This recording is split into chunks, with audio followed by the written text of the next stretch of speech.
Welcome back to my channel SG family. জয় Shrikrishna, Radhe Radhe. SG ফ্যামিলির পক্ষ থেকে সবাইকে স্বাগতম। সবাইকে জানাই গুড মর্নিং, শুভ সকাল। তার সাথে সবাইকে জানাই অনেক অনেক শুভেচ্ছা, অনেক অনেক অভিনন্দন। তো বন্ধুরা, সবাই কেমন আছো? আশা করি ভালো আছো। দেখো, রোজকার মতো চলে এলাম তোমাদের জন্য আবারও একটি সুন্দর গল্প নিয়ে। তো এখানে মায়ের অভিনয়টা দেখো, সত্যি ভালো লাগবে। মা, আজকে আমার অফিস থেকে ফিরতে একটু দেরি হবে, তাই বলছিলাম আজকে রান্নাটা যদি আপনি করে নিতেন। না না, আমি পারবো না, এই বয়সে এসে রান্না করতে আমি পারবো না, আমার শরীরটাও বেশ ভালো নেই। একটু দেরি হোক, তুমি অফিস থেকে ফিরে এসে রান্নাটা করো। নীলিমা শাশুড়ির মুখে এমন কথা শুনে কিছুটা অবাক হয়ে গেল। তারপর মাথা নেড়ে বলল, ঠিক আছে মা, অফিস থেকে ফিরে এসে না হয় আমি রান্না করব, আমি আসছি। নীলিমা অফিসে বেরিয়ে যেতেই নীলিমার শাশুড়ি মালতী দেবী নিজের মেয়েকে ফোন করলেন। কিরে খুকু, কেমন আছিস? খাওয়া দাওয়া করেছিস? জামাই তোর ঠিকঠাক খেয়াল রাখছে তো? হ্যাঁ মা, আমি ভালো আছি, তোমার জামাইও আমার খেয়াল রাখে। আর বাড়ির সব কাজকর্ম তুই নিশ্চয়ই একা হাতে করিস? না মা, আমার রান্নায় আমার শাশুড়ি আমাকে সাহায্য করে, আমার শাশুড়ি আমাকে অনেক সাহায্য করে মা। হ্যাঁ, একটু কাজে লাগিয়ে রাখবি, না হলে তোর উপর সব চাপিয়ে দিয়ে পায়ের উপর পা তুলে বসে থাকবে। এরপর খুকু বলল, তোমার হাতের পিঠে খেতে ইচ্ছে করছে মা, তুমি কি আমার জন্য একটু আগামীকাল পিঠে বানিয়ে দিতে পারবে? হ্যাঁ পারবো, মেয়ে আমার মুখ ফুটে পিঠে খাবে বলেছে, অবশ্যই বানিয়ে দেবো।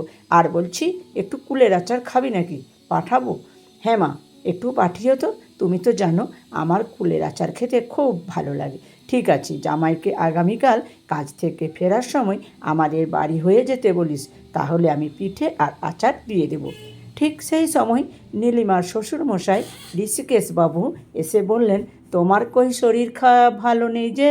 বৌমা তোমাকে একদিন একটা বেলা অসুবিধার জন্য রান্না করতে বলল, তুমি মানা করে দিলে তোমার শরীর নাকি খারাপ বলে, আর এখন এসে বসে পড়েছো পিঠে আর আচার বানানোর জন্য? হ্যাঁ বানাচ্ছি, মেয়েটা আমার খাবে বলে মুখ ফুটে বলল, আর আমি না বানিয়ে কি করে থাকি বলো তো?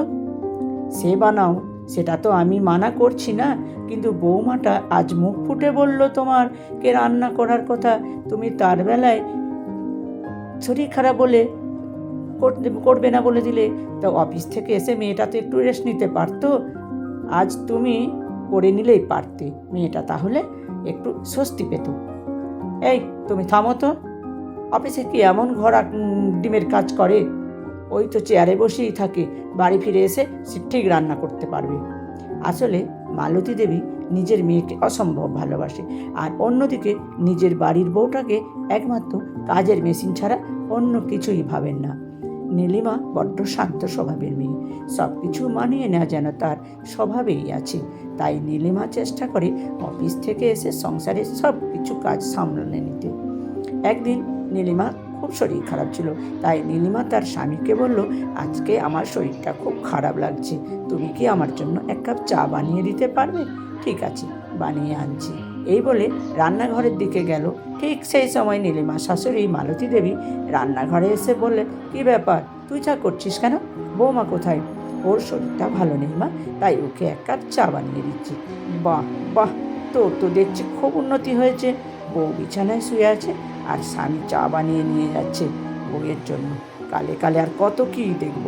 মায়ের মুখে এমন কথা শোনার পরও নীলিমার স্বামী কিচ্ছু বলল না, চুপচাপ চা নিয়ে চলে গেল। ঋষিকেশবাবু রান্নাঘরের দরজার কাছ থেকেই তার স্ত্রী এবং ছেলের এই কথোপকথন শুনছিলেন।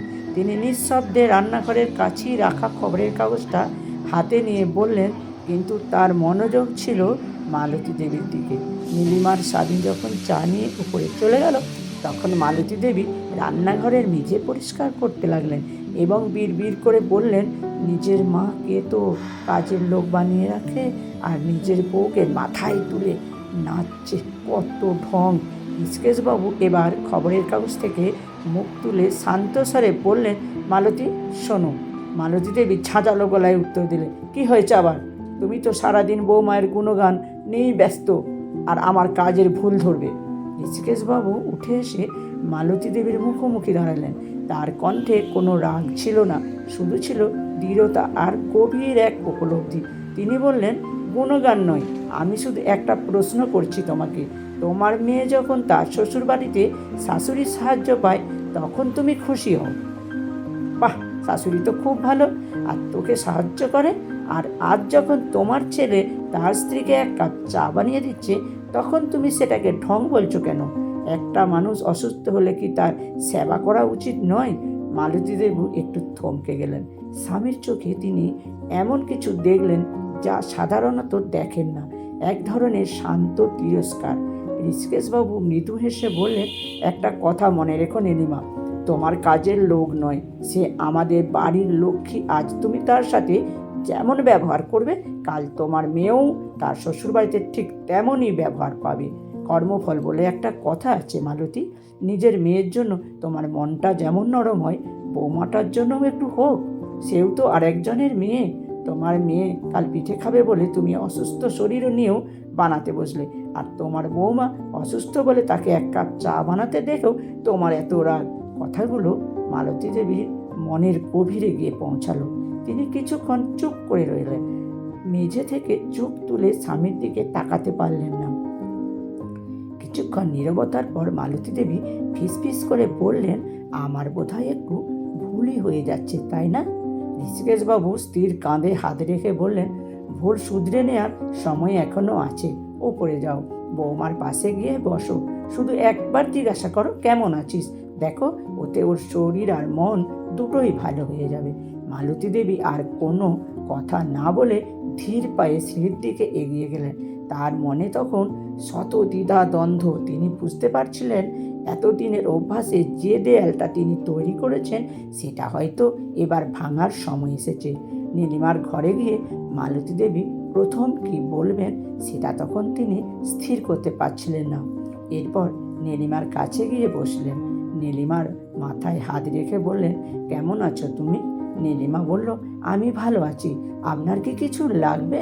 আসলে শরীরটা একটু কেমন, তাই এক্ষুনি গিয়ে রান্না বসাচ্ছি। না, তোমাকে রান্না করতে হবে না, তুমি একটু বিশ্রাম নাও। আজকে রান্নাটা আমি করছি। জানি আমার এই ব্যবহারটা তোমাকে ভাবাচ্ছে, কিন্তু আমি এতদিন যা ভুল করেছি তা আর করতে চাই না। এই বলে মালতী দেবী রান্নাঘরে চলে গেলেন।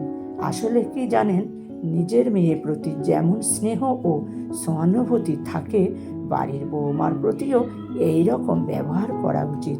কারণ আমরা অন্য কারো মেয়ের সঙ্গে যে ব্যবহার করি, আমাদের মেয়েও অন্য পরিবারের সেই একই আচরণের সম্মুখীন হতে পারে। গল্পটা আপনাদের কেমন লাগলো? যদি ভালো লেগে থাকে অবশ্যই শেয়ার করতে ভুলো না।